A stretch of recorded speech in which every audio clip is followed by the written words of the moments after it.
इसमें हमारे नेताओं का भी नाम लिया गया है किरोड़ी जी ने कि वो मदद कर रहे हैं। तो वो मैं कहना चाहूँगा, वो आला कमान को खुश करने के लिए कि आला कमान खुश हो जाए, उसके भविष्य के लिए हमें उनकी जो नींव है वो कैसे मजबूत करनी है। टॉयलेट्स तक नहीं है, बिजली तक नहीं है, ये हालत है। पीने का पानी तक नहीं है स्कूलों के अंदर। कौन नहीं मानता? हम लोगों ने चंदा दिया है, बहुत से सनातन के अलावा जो अन्य धर्मों के लोग हैं उन लोगों ने भी चंदा दिया है। भगवान राम को सब मानते हैं। तो ये सिर्फ ये कहना कि कांग्रेस जो है आवाज़ नहीं उठाए, ये तो ये है कि भाई आप चोरी करते रहो। आप लोग जो चोरी जो कर रहे हैं, इतने आलीशान मकान बना रहे हैं, गाड़ियां ले रहे हैं, शेयर मार्केट में पैसे लगा रहे हैं, रिश्तेदारों को मालामाल कर रहे हैं, तो ये कोई छोटी बात नहीं है। डॉक्टर साहब का जो लेटर है वो ये दर्शाता है कि वो कहीं ना कहीं सरकार की जांच से संतुष्ट नहीं है। अभी जो गवर्नमेंट जांच कर रही है उन पे उन्होंने सवाल उठाए हैं कि इस जांच के अलावा उनको अलग से कमेटी बना के उसकी जांच कराई जाए। इसका मतलब अपनी गवर्नमेंट की जांच पे भरोसा नहीं है। और ये बड़ा इशू है कि जो एक पेपर लीक माफिया है उसके पिता को 20 करोड़ रुपए की लीज अलॉट कर दी गई। एक तरफ तो ये कहते हैं कि हम पेपर माफिया के घरों पे बुलडोजर चला रहे हैं और दूसरी तरफ उनको ये मालामाल करने पे तुले हुए हैं। तो ये सरकार की मंशा क्या है ये दर्शाती है। इसमें हमारे नेताओं का भी नाम लिया गया है किरोड़ी जी ने कि वो मदद कर रहे हैं। तो वो मैं कहना चाहूँगा, वो आला कमान को खुश करने के लिए कि आला कमान खुश हो जाए कि मैं कांग्रेस के नेताओं पे आरोप लगा रहा हूँ।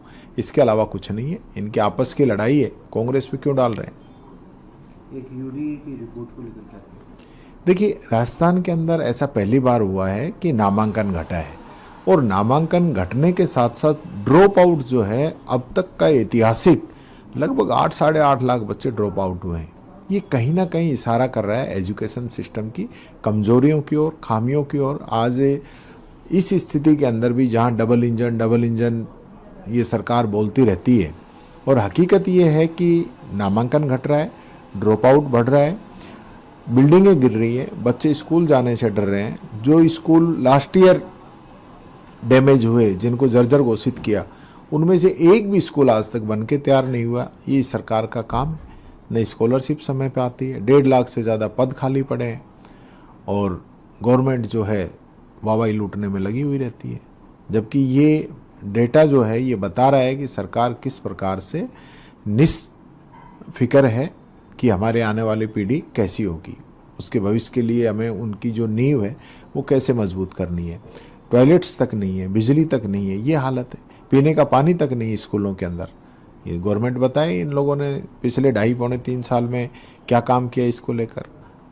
क्योंकि मंशा साफ नहीं है। वोट जो है हिंदू मुस्लिम के नाम पे मिल जाते हैं, इसलिए काम करने की जरूरत नहीं है, इसलिए सरकार काम नहीं कर रही है।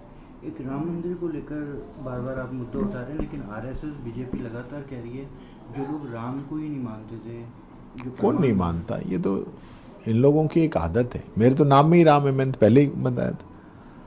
कौन नहीं मानता? हम लोगों ने चंदा दिया है, बहुत से सनातन के अलावा जो अन्य धर्मों के लोग हैं उन लोगों ने भी चंदा दिया है। भगवान राम को सब मानते हैं। तो ये सिर्फ ये कहना कि कांग्रेस जो है आवाज़ नहीं उठाए, ये तो ये है कि भाई आप चोरी करते रहो। इसका मतलब तो आप चोरी करते रहो, कांग्रेस बोले नहीं, क्योंकि आरएसएस और बीजेपी तो बोली नहीं है। ने बजरंग दल बोला है कि मंदिरों के अंदर किस प्रकार से चोरी होगी। क्या आप उनको सपोर्ट करते हैं? क्या आपकी सहमति थी? आप बताइए। जब नरेंद्र मोदी जी उद्घाटन खुद कर रहे हैं और सारे काम खुद कर रहे हैं, कमेटी खुद बना रहे हैं, उन सब चीज़ों का श्रेय तो खुद ले रहे हैं, लेकिन जब चोरी हो रही है तो उसकी जिम्मेदारी नहीं ले रहे हैं, तो ऐसा कैसे हो सकता है।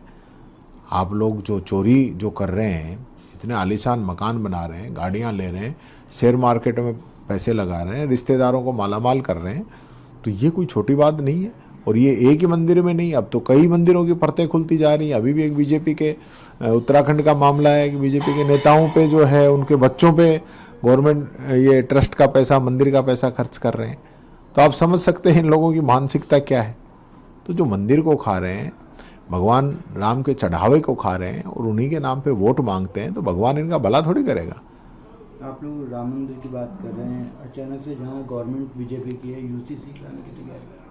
देखिए, ये सिर्फ एक एजेंडा है कि हिंदू मुस्लिम का कोई ना कोई मुद्दा जो है साल 6 महीने के अंदर चलता रहना चाहिए। इसलिए बीजेपी शासित अलग अलग राज्य बार बार इस प्रकार की बातें करते हैं। बाबा साहब अम्बेडकर का बनाया हुआ संविधान जो है उसके अंदर हर जाति, हर धर्म, हर संप्रदाय, हर व्यक्ति के लिए ऑलरेडी कानून बना हुआ है।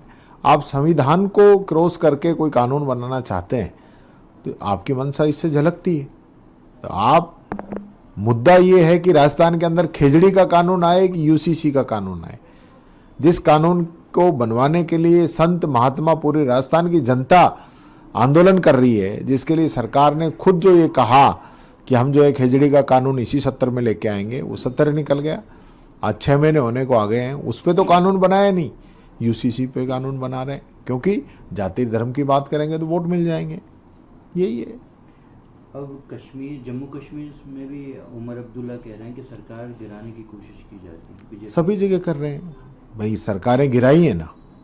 कांग्रेस की सरकारें, चाहे मध्य प्रदेश हो, चाहे कर्नाटक हो या अन्य जगह हो, इन लोगों ने कोई कमी थोड़ी ना छोड़ी है।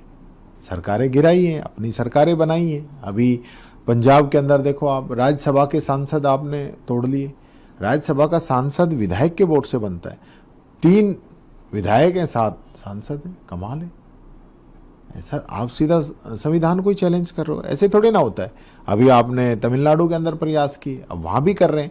सभी जगह यही हालत है इन लोगों की। अभी बंगाल के अंदर आपने देखा होगा, तृणमूल कांग्रेस के 58 एमएलए दल बदल करके उस पार्टी में शामिल हो गए जो दल बदल विरोध में ही बनाई गई थी, जिसका एक डायरेक्टर पार्षद नहीं है। एमपी एमएलए को तो बात छोड़ दीजिए, आज उसके 20 एमपी और 58 एमएलए, तो कौन करा रहा है? आप महाराष्ट्र के अंदर देखिए, 2 एनसीपी बन गई, 2 शिवसेना बन गई। ये कोई आप संवैधानिक रूप से चलाना चाहते हो?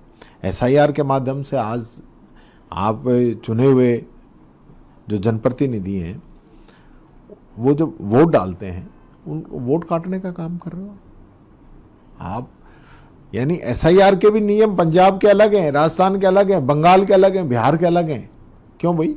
आप तो एक देश और एक कानून की बात करते हो, तो फिर आप एसआईआर में एक नहीं कर पा रहे हो, तो फिर अलग अलग बातें करने से क्या है? सिर्फ ये सत्ता के लालची लोग हैं, बिना सत्ता के रह नहीं सकते। श्याम दाम दंड भेद की नीति है। एनी हाउ संविधान, लोकतंत्र जो भी खत्म हो जाए, इनको सत्ता चाहिए, और उस दिशा में काम कर रहे हैं।